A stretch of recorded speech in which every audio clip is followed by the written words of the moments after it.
So began our final discussion.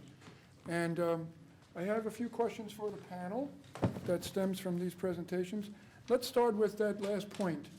When I recently completed this tour of the Antarctic that I just referred to, the representatives of the tour company, Lindblad, actually sat everybody down and explicitly talked about an obligation to go home and advance preservation of Antarctica. They made explicit this feed-forward mechanism that Natalie just described. Let me ask you, panelists, in your experience, to what extent is that explicit in the mission of ecotourists, tour operators, and to what extent does it actually occur? I think, Kelly, you're obliged to speak for all of ecotourism because of your position in ties. Yeah, I think it's a really good question, and I think it's something that we hope happens in the interpretation process. But quite honestly, there's various levels of that. Recently, I had a graduate student do a study on the interpretive process at a chimpanzee reserve in Kenya, and wanted to understand what helped people want to take action for chimpanzees, in what ways people actually utilize their resources, be it money or time, to help chimpanzees overall. And one of the interesting findings in that process is that in that particular part of Kenya, a tourist stopping by the chimpanzee reserve was on a trip of multiple stops. And one of the reasons they didn't contribute at the end was because they were fried with the ask. Oh. You know, they felt like, oh my gosh, there's so much that is needed here, and I'm getting asked multiple times. And they lose the, perhaps in some ways as a coping mechanism, they lose their sensitivity towards the issue. So it's a critically important, you know, you always hope that there's some aha moment in an ecotourist experience, and that could happen in the airport, that could happen in a village, that could happen visiting a school, or actually on a nature program itself. But you always hope that there's some aha moment that's going to switch a light on, that's going to really come back and they'll behave differently in the future. But we put a lot of that, when we think about that concept, we put a lot of that on the interpretive process. Great, thank you. Kennedy? I think in ecotourism we have a very wonderful opportunity, you know, to engage in communication with the tourist. It's very different from a tourist who is, for example, on a beach enjoying themselves. There is no that interaction. So we already have this opportunity of teaching this person and telling them telling them about nature. And this goes beyond, you know, loading tourists with biological information. It goes way ahead, you know, and telling the tourists how they can interact with the nature, how they can contribute to protection, not only during the experience, but only after, you know, their tour. So we have these sessions like a briefing and debriefing before the tour, and usually in the process of, you know, guiding the tourists around, we are able to talk to them. We are able to tell them this is an elephant, this is the gestation period of an elephant, and this is how you can interact with an elephant, and this is what you can do after you have left, you know, this destination. So I think we have this opportunity, which unfortunately most of the tour operators have not utilized. And the reason is because of time. This tourist is coming here for a very short time, and probably they have many other groups. So the economic part, you know, overrides what conservation aspects should take, the importance that conservation should take. So we want to do it quickly so that we can bring another group and finish with this group and bring another group. So that way we don't have enough time to convert this tourists' attitude and convert them into, you know, conservationists somehow. Excellent. Harvey, did you want to? Harvey Lemelin. Well, I think Kelly's point is really important because I had to deal with that in Churchill. Often, a lot of these individuals do give a lot of money already to environmental groups. So to be asked to do anything for social justice, and often the group operators, and I made that mistake, is donations to the entity that you're working for. So you have to recognize sometimes the context that they're coming from. And if all we're looking for is donations, then that's problematic because we're looking at transformation. So yeah, perhaps they don't have any energy left to give to Gorilla Foundations, to Chimpanzee Foundation, to Polar Bear International, and all of these groups.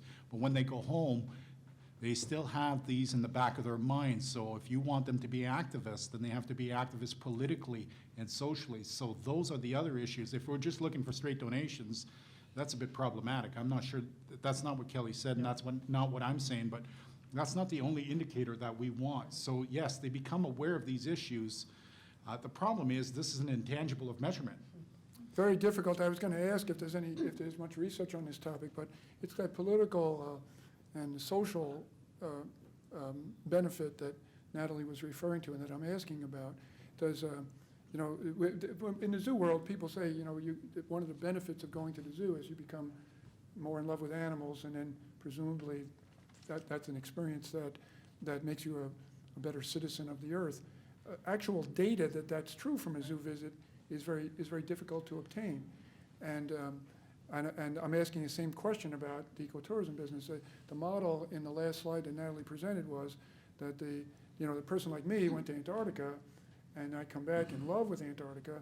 I tell my neighbor about my experience, and my neighbor, by the stories that I tell, is more likely to be supportive of treaties associated with Antarctica and so on.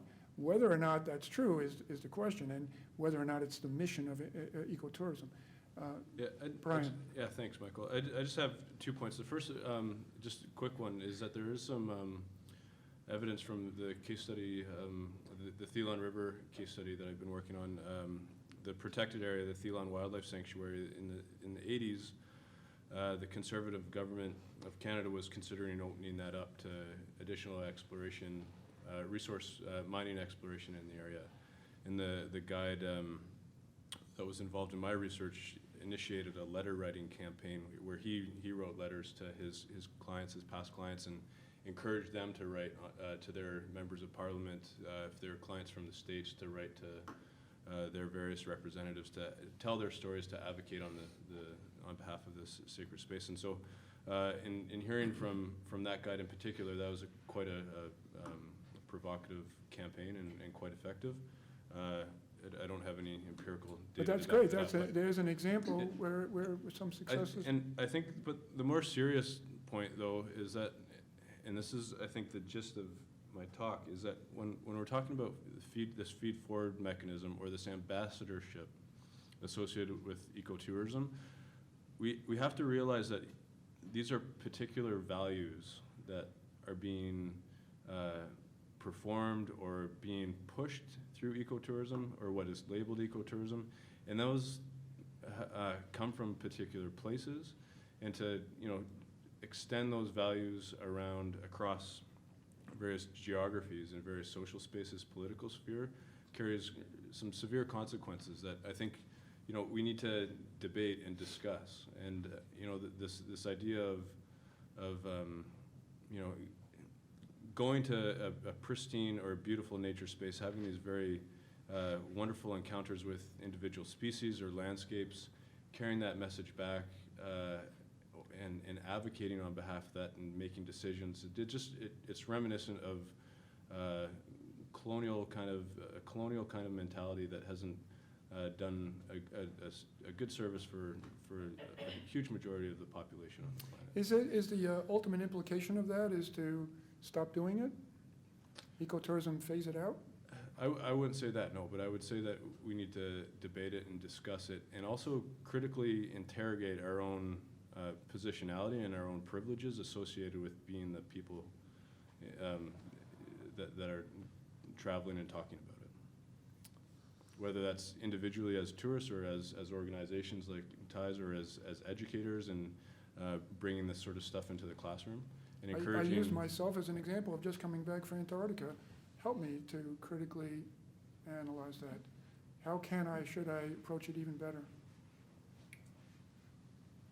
I took up some airtime.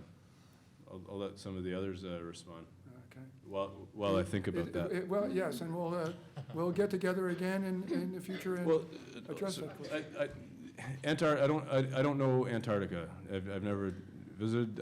My reference point is the Thelon and the North, and the performance of responsibility in the context of canoeing the Thelon, the performance of nature there, what nature means, how people relate to nature, is one that is very it's ethnocentric in the terms of, you know, it's a vision of nature that is associated with a certain disposition or certain personality, certain positionality, like myself, somebody from the south who's traveling to the north for a particular kind of imagination of nature that has been coded upon me by, you know, whatever, you know, various representations, media, film, travel books, and whatnot. And that's a much different version of nature than the Inuit or the Dene people who rely on that landscape for different reasons. Excellent. Right? For Excellent. hunting, subsistence, they relate to species in a completely different way. Right? And so when I come home from that and advocate on behalf of my vision of nature, that does a disservice to the people who rely on that land. I understand now. Thank you, and that's great. Thanks for that clarification. Just a few more issues that stem from these latest talks before we go to a summary. Elizabeth talked about the situation in Indonesia where there was a park with an inner core without human traffic and where the ecotourists were around the periphery as a management process. Is that a good idea? Yeah, buffer zones are critical, and it's basic to large-scale conservation. Buffer zones are fundamental to virtually every sanctuary, virtually every preserve, park, conservation effort worldwide. And is that a practice that is widespread? Yeah, it's increasingly so, at least. And should be so? Absolutely, yeah, absolutely. I mean, we leave a very heavy footprint, and we leave it in ways that are both explicable but also intangible and long-lasting. Footprint in the tundra can last for a century, to take but an obvious example. So the buffer zone concept is one of many that are crucial to conveying the depth and meaning of, for sure. Yeah. Thank you. What about the concept of sacrifice zones? And if there's buffer zones, then we also hardify and create infrastructures on some of the front country. So then is a sacrifice zone also acceptable in this type of management? Well, that actually is an excellent point, isn't it? The language we use has denotations but also connotations, and buffer zone implies something more neutral than sacrifice zones, so that an ideal might be to preserve the park and have no visitors, and then every bit of it is for the wildlife. And I think that may be your point. And so that actually leads me to my last question in this section of discussion. That is, Elizabeth implied that the people in Indonesia implied that the park with the orangs existed partially because of its value to the tourists. And that is part of the equation, isn't it? That ecotourism promotes conservation by making this land and its contents valuable for that purpose as opposed to other purposes. And when we travel in the CSE program, and I'm sure when you all travel, we question that equation. And I ask you all now, with your experience, whether that equation is actually valid. Would the people of Indonesia or the people of Kenya or people of Tanzania or people of US, would they preserve the wild spaces even if they didn't have the income stream associated with tourism? Just for clarification, I don't know that has to be, I think it's one, I mean, when we think about ecotourism, we think about it as one of many tools for conservation. And I see it as, is this an appropriate tool for conservation? So in some places it is, it makes sense, it can be well managed. In other places, it's problematic. And in some places, people put all their eggs in the tourism basket, which is really scary because tourism fluctuates, and you can have a tsunami or something happen, and it could wipe out any conservation effort at all. So I see it as one of many mechanisms, and looking at it that way rather than saying we should do this for the tourist. I see it as a mechanism really for conservation. How do you feel about, I love your answers, Kelly Bricker, but I also wonder about my specific question. Would Yellowstone be preserved by Americans if there were no human use of Yellowstone? Would Serengeti National Park be preserved if there were no human tourists visiting Serengeti? What's your opinion? I'd like to chime in on that, and my opinion is no, none of these places would be preserved. They would have been preserved in antiquity, but we're all today very clumsy Lewis and Clarks, and we are in a world of 7.3 billion, as we all know, and we will hit 9.5 billion. So, and we are also witnessing a vast migration from rural to urban. And I wouldn't be at all surprised if by 2050, 90% of the human species is living in big cities, which is going to connote a tremendously interesting conundrum for those who are not in the big cities. And it's going to mean, well, in the case of Yellowstone, which you asked, we know what happened, of course, with the bison. It was virtually extinct. Yellowstone had not yet been protected, and the bison congregated around some of the thermal springs, and they were down to fewer than 40 individuals there. And the only reason Yellowstone was protected is because in Congress they deemed it worthless land. So, but it was not worthless to the indigenous peoples who'd been using Yellowstone for thousands and thousands of years. But with the population pressures, with the sixth wave of extinction spasms now sweeping the planet, with all of the demographic and consumption trends which are inevitable and in our face and we're a part of, I think it's very careful language we must consider. It's very diversified values we must embrace. It's a chorus of voices we must listen to. But that said, my mother right now, who's slightly beyond 38, she's not even 39 anymore, is with her cane about to take herself to Costa Rica to visit 5 or 6 national parks.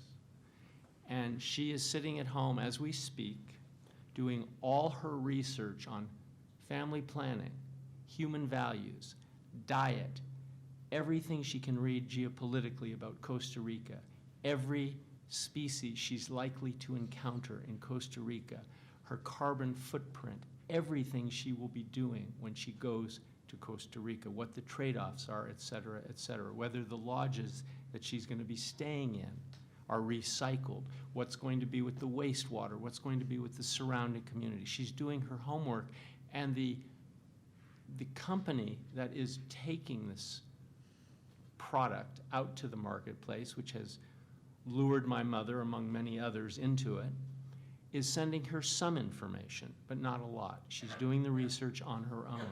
And so I urge everyone in any position of education, advocacy, participation, research, to disseminate the reality that the complexities of ecotourism vis-a-vis these conservation issues in which we really are up against the wall vis-a-vis the death of nature, that we take it upon ourselves as a fundamental responsibility and duty of stewardship before we even go out there. One last point, when I was entering graduate school, I'll never forget a political theorist who took me aside and he said, you know, Michael, I also love the mountains. That's why I never go there. That has always stuck with me. And you pointed out quite provocatively, Michael, the fact that should we advocate for no more ecotourism? Is that a valid thing to think That's the about? question I wish that you would all actually specifically answer.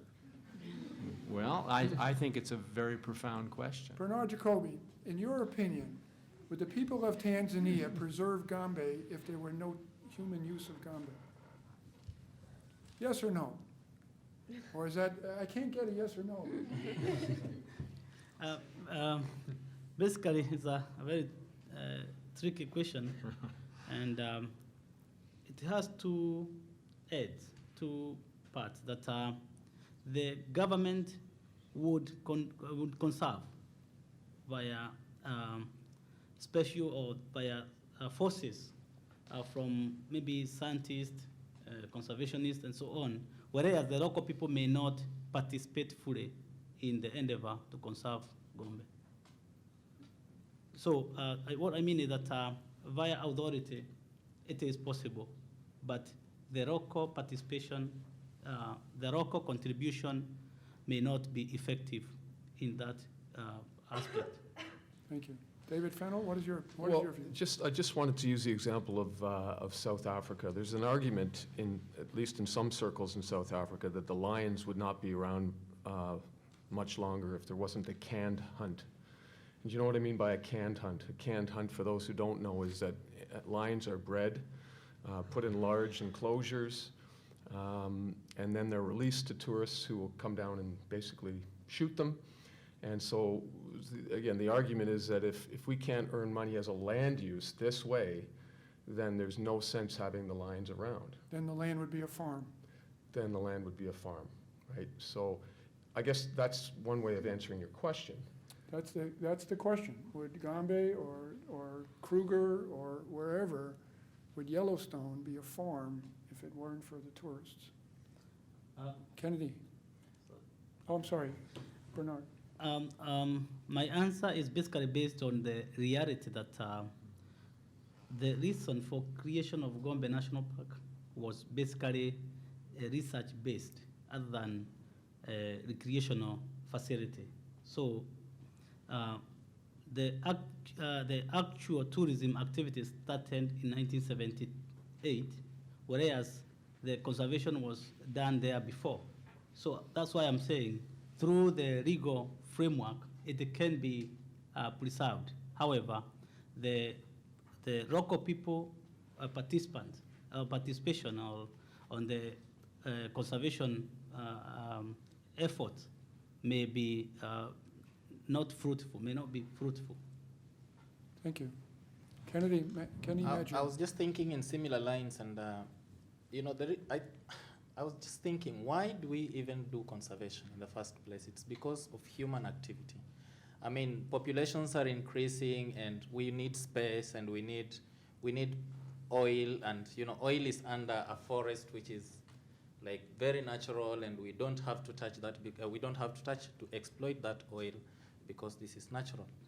And the reason why we are having conservation and why we are giving, you know, activities inside these parks, for example, as ecotourism and all those other, you know, friendly forms of exploitation of natural resources, is because we want to give these communities, or whoever it is, or a nation or a destination, an economic alternative, so that they don't destroy that forest, or they don't destroy that conservation space. Otherwise, you know, they should be living there, or maybe having these 5-story buildings there. So we are telling them, okay, we have this protection space, don't touch it. But because you still need to eat, because you still need to develop, because you still need to grow, you can engage in compatible economic activities, but within this conservation areas. Excellent answer. Okay, now let me begin to try to summarize where we are, or what we've accomplished here. In the course of these 2 days, I have taken some notes. And so let me express these thoughts and see, panelists, how you react to them. The current status of this enterprise called ecotourism, wildlife tourism, provides amazing experiences that attract all of us, and attract all of you. And it's rich in possibilities for the future. We can imagine doing more of this in the future, not something we want to phase out, but actually something that is probably going to grow. And clearly, in the conversations that we've had, it's clearly an issue, a topic that's rich in issues and questions that need to be addressed. Virtually every time I posed a question to you all, you responded with nuanced answers that often ended with suggestions for studies of the questions that we were asking.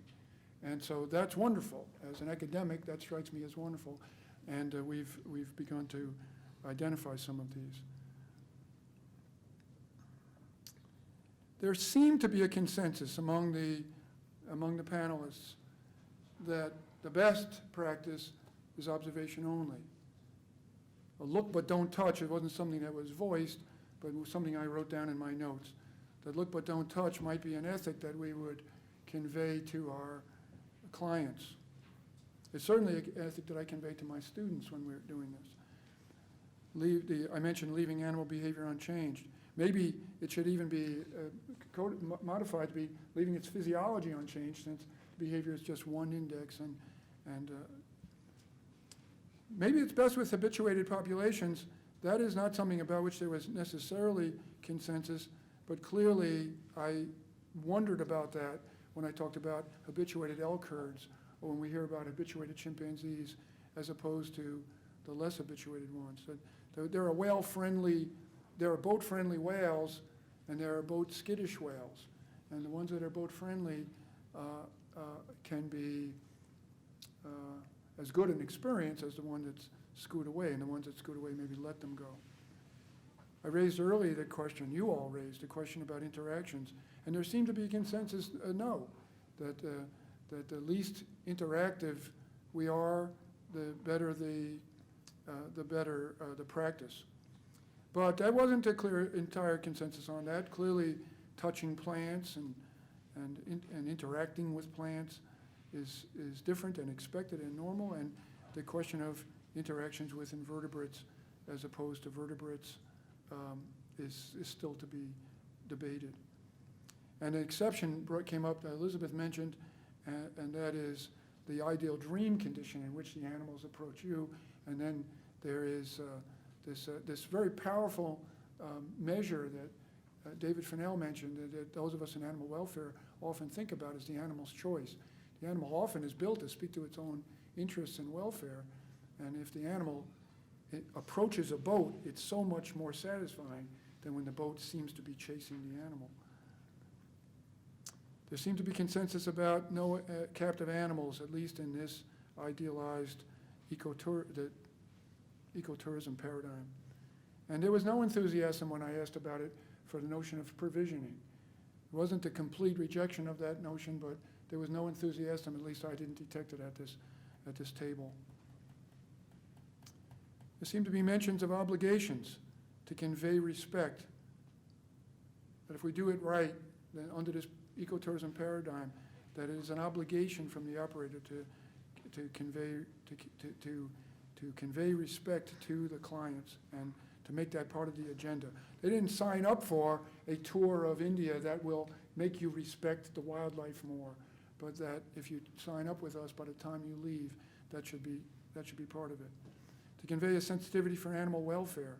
I am so glad that that was part of the agenda, and hope that it goes forward as part of the agenda in all, throughout the industry.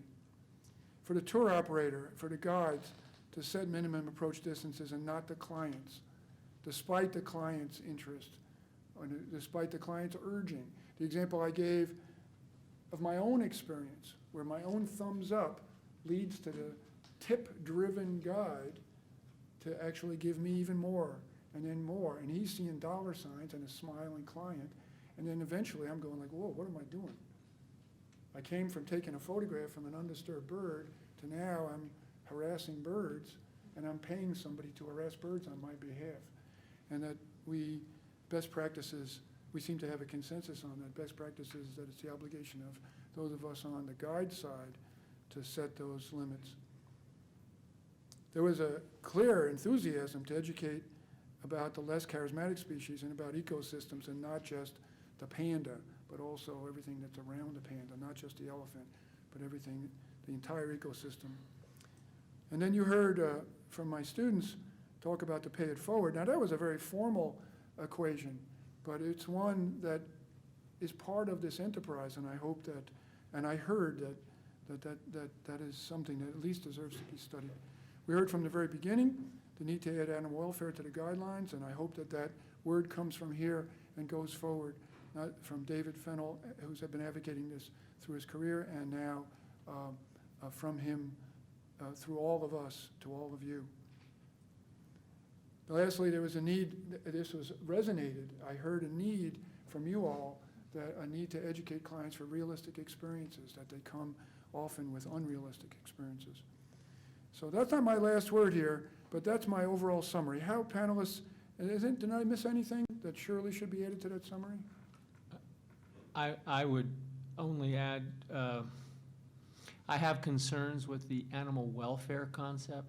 I would take it to the animal rights concept. The reason I say that is because throughout every industry and scientific modality, from country to country, animal welfare refers to minimum stipulations. Animal rights refers to a much higher standard ethically. And I think that's essential at this point. Great, let the word go forward from there. Can I add to that? I think it's a really important point, and I've done some thinking on this in the literature, and I think the only form of tourism where the animal rights perspective would apply would be ecotourism at this stage of the game. And I think that you look at any other form of the use of animals in tourism, and it doesn't even approach an animal rights perspective. Animal welfare at the very most at this stage of the game. And I think it's something that we can look to towards the future. If it's getting to animal welfare now, great. If it's animal welfare in the future, that's even better. If it's moving towards an animal rights perspective further on down the road, that's even better. But I just think it's a really good observation that we should take into consideration and be aware of, be mindful as we develop and structure our operations. Excellent, thank you for that. Kelly?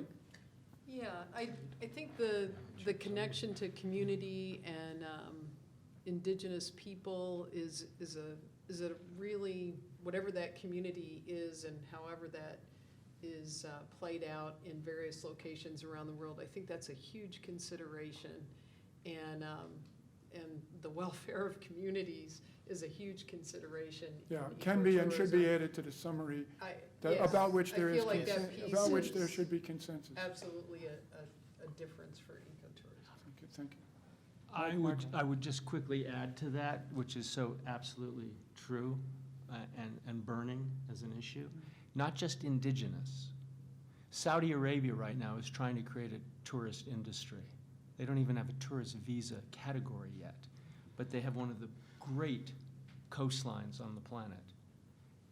The problem with, as I understand it, having been there many times and looked at this, is women's rights.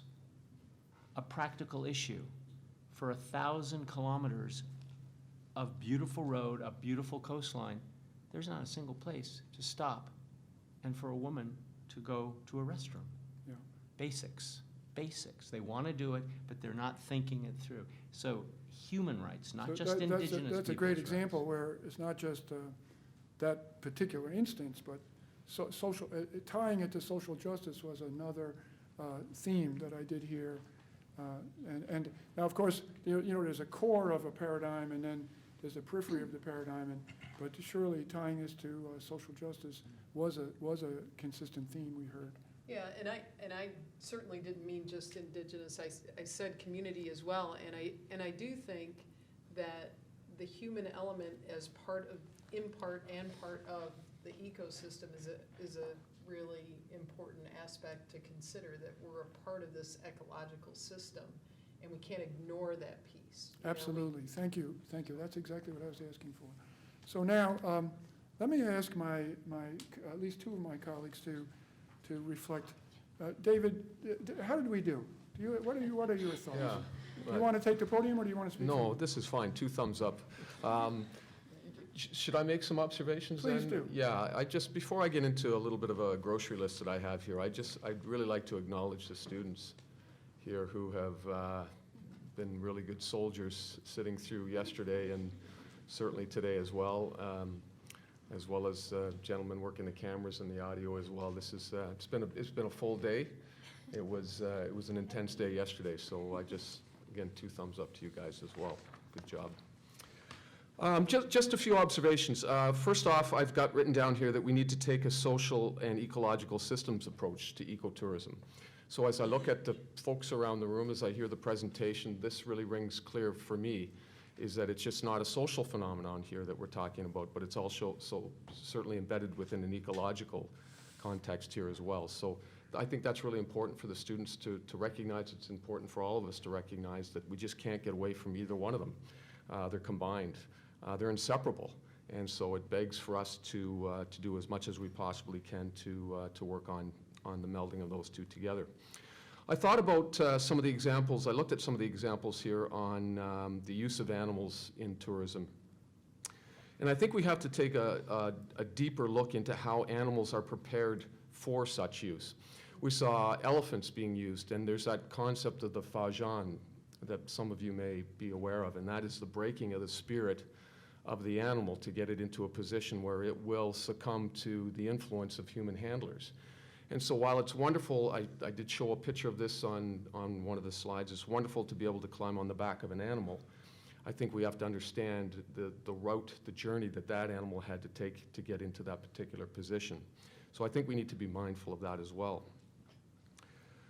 I think, one of the things that Terry was talking about was, and I've written down here, is think local and act local. There's some wonderful resources that we have at hand here that we have in our own backyard that I think are very important for us to focus on. It's the flora, it's the fauna, but it's also the geological formations that are ecotourism. That's ecotourism. It's not just about wildlife viewing. It's about vegetation, it's about the plant life, it's about what we have around us. I've also written down here a misothery, is that concept of that intense dislike of animals. It's a biophobia. It's not the biophilia, but it's a biophobia as well, and we have to be mindful of the fact that sometimes people don't like animals, or certain species of animals at least anyway, and that we have to certainly work around that too. What I really enjoyed was the pulling of theory from outside the field. We have people at the table who come from different disciplines. We talked about fitness to a certain degree here as well, and that just brings me back to Hamilton's theory of inclusive fitness here, and Robert Trivers with reciprocal altruism. I think a lot of the stuff that we were talking about here is reciprocal altruism. I scratch your back, you scratch my back. And I think that's really important from a tourism context as well, as if we're going to work together, and let's bring it just to the human side now, this is the Trivers psychological system that he talked about, was that it's really important for us that, we make these backroom deals and such, and we scratch each other's backs, but I think we have to be mindful of other enterprises along the way too. And we talked a bit about MacArthur and Wilson's theory of island biogeography as well towards the end, which I think was great. What else? Incentives, I thought a lot of the presentations talked about, although we didn't mention it specifically, this idea of benefits, but incentives for local people. Is that if ecotourism is going to work, that we have to provide incentives for, to get people involved. And for me, it's always been this concept of grub first, then ethics. Do you guys know what I mean by that? Grub first, then ethics, food first, after which we'll start thinking about ethical behavior. So, we have to deal with that. And that's an important concept here, is that we have to navigate around those concepts and ideas, and we have to make sure that we're all on the same page along those lines. I just have a few more here. What I picked up on was how do we define success in ecotourism? We mentioned some of the economic aspects. Those are really important, and that dovetails nicely into this idea of incentives. We talked about schools, we talked about education, we talked about even leisure centers. Well, we didn't talk about leisure centers, but I'm going to mention that anyway, is that the money that we generate from and using ecotourism can be channeled into so many of these other things. But those are for humans and for human benefit. And there's other things like rehabilitation centers, there's sanctuaries, there's biodiversity conservation, and of course we talked liberally about the interests of animals on so many different levels here. So I think, and I hope that we can define success of ecotourism in so many different ways here, not just in an economic context. We didn't get into this too much, but we touched on it a little bit, how we consume animals. We consume animals as meat. We consume animals though visually, don't we? And culturally. And I think this is important to recognize because we come from different cultures and we place different levels of emphasis on animals in different ways. So really this does frame our values and our attitudes towards animals, and really it does frame our look at our views on ecotourism too. I enjoyed the conversation at the end here on changing environmental behavior, or attempts to change environmental behavior. You know, the example for me is zoos, and the literature out there that says that people going into zoos are given studies, they comment, they fill in questionnaires on their knowledge about animals, and when they fill in the same questionnaire after, that knowledge base doesn't change very much at all. Okay, that worries me. But it worries me because it spills over into ecotourism as well. We haven't talked about the hard path ecotourist versus the soft path ecotourist. And by and large, 95% of the ecotourists out there are soft path ecotourists. And are they like sponges? Are they absorbing all this information? I don't think they are. And that's problematic to me, because what we want is, when we want them to go home, we want to change their behavior about the environment. And unfortunately, I think we fail on many accounts in this. And so, you know, some of my colleagues argue that the soft path ecotourist is very important because we get them through the door, we get them to those front country places within our parks, and they give money to conservation, and we have a chance of bringing them on board. And I think that's important to a certain degree. I think, though, we need to push it further into making them hard path ecotourists a little bit more as well. What can we do to change them on a long-term basis? Because I don't necessarily think we're being successful at changing these individuals from a soft path ecotourism. These are sometimes one-off ecotourists. They're traveling for the purpose of, you know, they've been told this place is fantastic, and they do it once. And so we want to make sure that we bring them on board to allow them to see the bigger picture here as well. I've just got two more here. The first one, we talked a lot about education, and for me, is something I talk to my students about, is education is great, and it allows us to develop good definitions of ecotourism. Good definitions lead to good policy, which leads to good practice. And there needs to be a firm connection here, is if we don't develop good definitions, we don't have the possibility of informing our decision makers of the route that they need to take in order to get us on the ground to the development of the programs that we need to have. Okay, so education, good definition leads to good policy, leads to good practice. And just the last point I have here is, we talked a lot about responsibility. It's so important. And so it forces me to think about how to define responsibility. And you know, it's unfortunate for me that a lot of the ethics and the morality that we have in tourism takes the shape of responsibility. And I think that's fantastic, but we need to take it a little bit more. So, you know, how we define it's important, but for me, the word that cropped up the most in terms of how I would define responsibility is respect. Because we saw it in just about every presentation that we had here today, that, you know, responsibility equals the respect that we have not only for each other as human beings, but the respect that we have for that ecocentric perspective, that broad-based perspective, but also the respect that we have for individuals that we have within those communities. So those are some of the observations Excellent. That I made. And excellent observations. Thank you so much, David. Yeah. Michael Tobias, what is your reflection on this symposium? Well, first off, I think it's superb in every way, and I want to congratulate you on your selectivity in terms of topics and places to go with this. And I'm deeply grateful to Canisius for putting this on and to your university and your own collaborative zeal for helping to make this happen, everyone here. I think respect is the key. I think kindness is the key.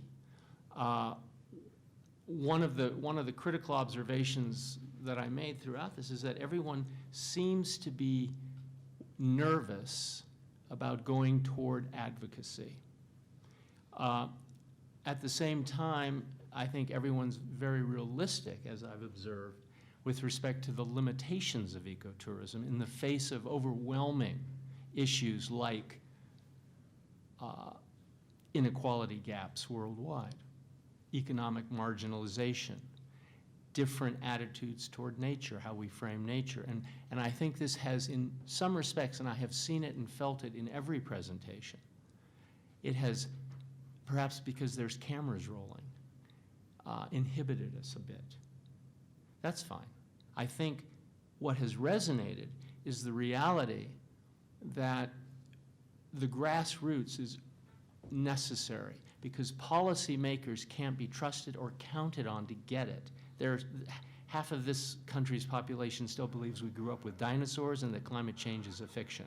So if we're at that level, they're certainly not going to appreciate behavioral delineations on a mountain in China with regard to Tibetan macaques. They're certainly not going to rally behind the Ahloni tiger beetle.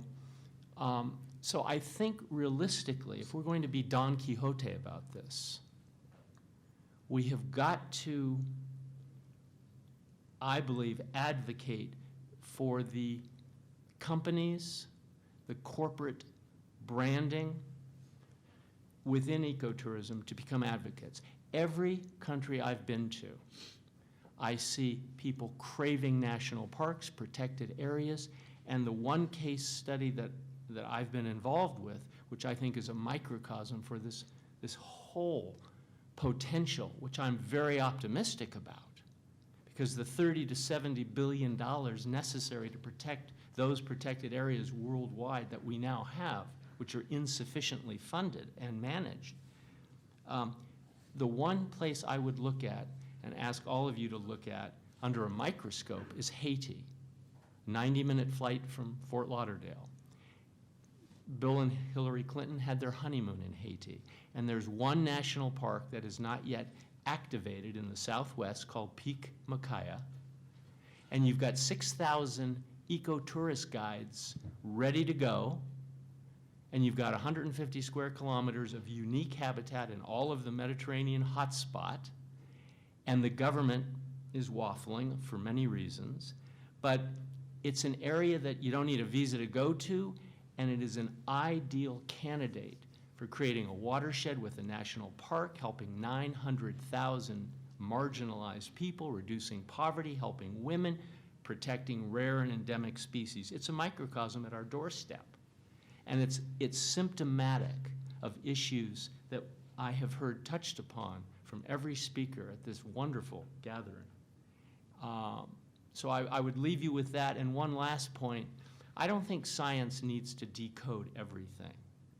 And I don't think we have to denude every mystery in the world. I think part of the reason our joy in ecotourism, or whatever you want to call it, is so wondrous is that there are mysteries still on this planet.